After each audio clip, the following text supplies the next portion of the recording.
Not all Republicans are on the same page as President Trump when it comes to tariffs and to what he said on gun control in that meeting. Nebraska Senator Ben Sasse has some serious problems about what the president has been saying. He joins us live tonight. Senator, thanks for being here. Good to be here. Let's start about steel and aluminum. You have a real problem with what the president announced today. Why? Trade is great for America. Trade is great for American families, and no trade war has ever worked. We don't want to make America 1930 again, and the forgotten men and women of America don't want to be drafted into a trade war. It doesn't work. Trade creates jobs. All the data shows that, and trade lowers prices for American families. Trade wars do the opposite. Your statement was read to Sarah Sanders today. Here's what she said, and then listen to the trade representative, Lighthizer.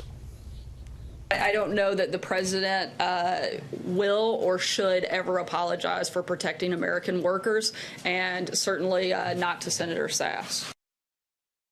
The president ran on this. He feels strongly about it. When I talk to him, it's workers, ranchers, farmers. That's it. It's wages and it's jobs. The president's objective is we have to get more jobs back to America. We have to reduce the deficit, and that will ultimately put pressure on wages. So do you believe that there are countries that are dumping steel into the U.S.? There are, and there are extant laws that we should use for dispute resolution. But here's what happens if you start down a trade war path. Like you said in the last segment, if you own a steel mill, today was great for you. If you consume steel and every American family at the store tonight bought something that has different metals in it, today's a bad day for you, and that's just the first day. When the trade war gets worse, it means there's going to be retaliatory tariffs against the farmers and ranchers of America and the producers and the workers of America. We're going to lose as consumers and producers. But just to explain it to people at home, there are countries who charge more for steel at home and then put their steel in the U.S. at a lower price, which then burdens those companies. And if you talk to the states where they saw many, many jobs leave, a lot of those states Donald Trump won by 55, 60, 65%. So they're saying, why not repatriate the American supply chain and do it all here? Yeah, so what trade has done over the last many decades, it has driven down prices for American consumers, and it's created jobs.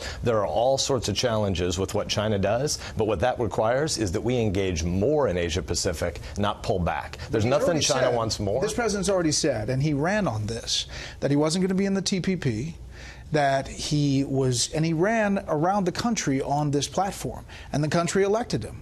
So for the people who say, why doesn't that matter, how do you respond? Yeah, so this is leftist economic policy, and we've tried it a whole bunch of times over the last 2 centuries, and every time American families have suffered. It's bad policy. I get that the president ran on a bunch of this, but there are a whole bunch of issues where once he got into the White House, he started listening to advisors, and he got to positions that are better for the country in the long term. His regulatory reform agenda has been great. This trade policy will be disastrous. Okay. The other thing that you have a big concern about is what he said about guns and basically due process. He's since, the White House has since walked back that and said, you know, he wasn't talking about affecting the Second Amendment. But you kind of jumped on that and put out a statement about what he said in that meeting. Yeah, so here's what America means. It means that we believe that rights come to us from God via nature, and government exists to secure and protect our rights.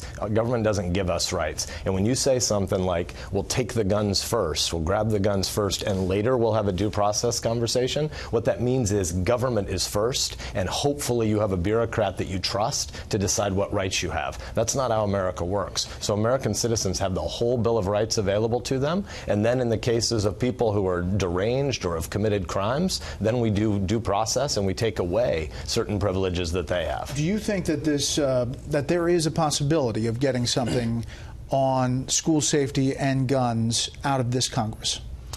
I think yesterday you saw David French issue a proposal that the White House was paying some attention to. It didn't get a lot of play in yesterday's kind of reality TV governance meeting that they did. But David French was talking about gun violence restraining orders, and I think there's some interest in things like that. In the cases of people who have mental health problems, we should obviously do something to make sure that they can't get access to weapons. But that needs to happen via due process, not through some bureaucrat who gets to preordain who gets what First Amendment and Second Amendment rights. Understanding that you don't like what he said at that meeting, there were a lot of people who looked at the meeting on immigration and the meeting on gun control and said, hey, listen, it's open. He's got Democrats, he's got Republicans, they're throwing out ideas.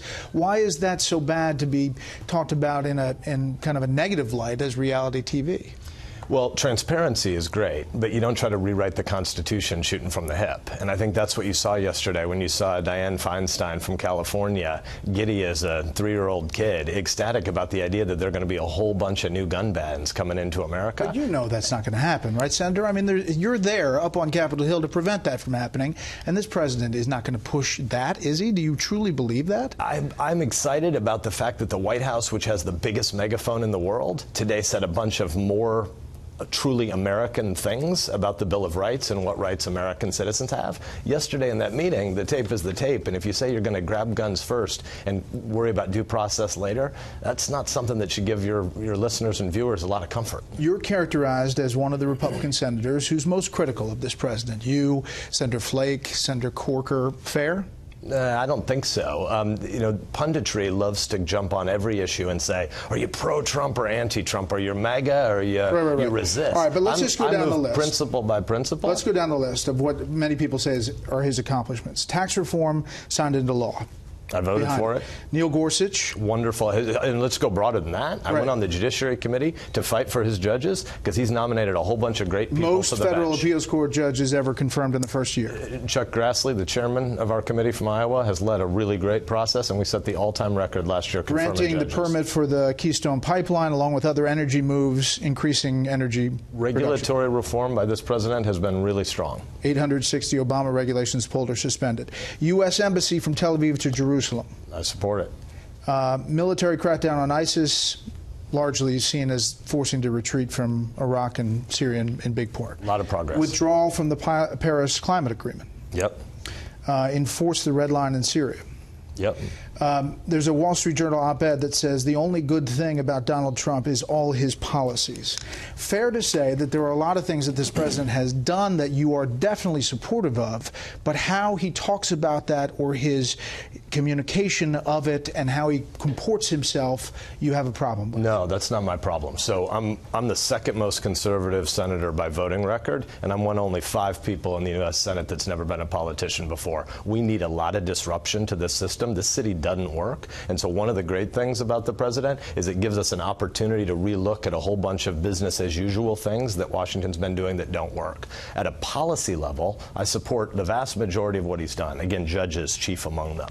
But at the level of basic civics, we have a crisis in this country that the next generation doesn't understand the American idea. 41% of Americans under age 35 tell pollsters they think the First Amendment is dangerous. On the left, you got a whole bunch of people who are disinterested in religious liberty. Polling now tells us that on the right, you got a whole bunch of people that are disinterested in freedom of the press. Well, those freedoms, the 5 freedoms of the First Amendment, religion, press, speech, assembly, protest, they're all bundled up as one thing. We haven't taught civics in this country for 40 or 50 years, and right now we're not doing a better job of that. When you say things from the national bully pulpit of, we'll grab the guns first and we'll deal with due process later, that didn't help and solve our civics problem. So my concerns are primarily about passing on the American idea of a free republic to the next generation. At the level of policy, there's a whole bunch of stuff I'm doing behind the scenes to help this administration, and I applaud a lot of it. Senator, we appreciate your time, as always. Thanks for having me.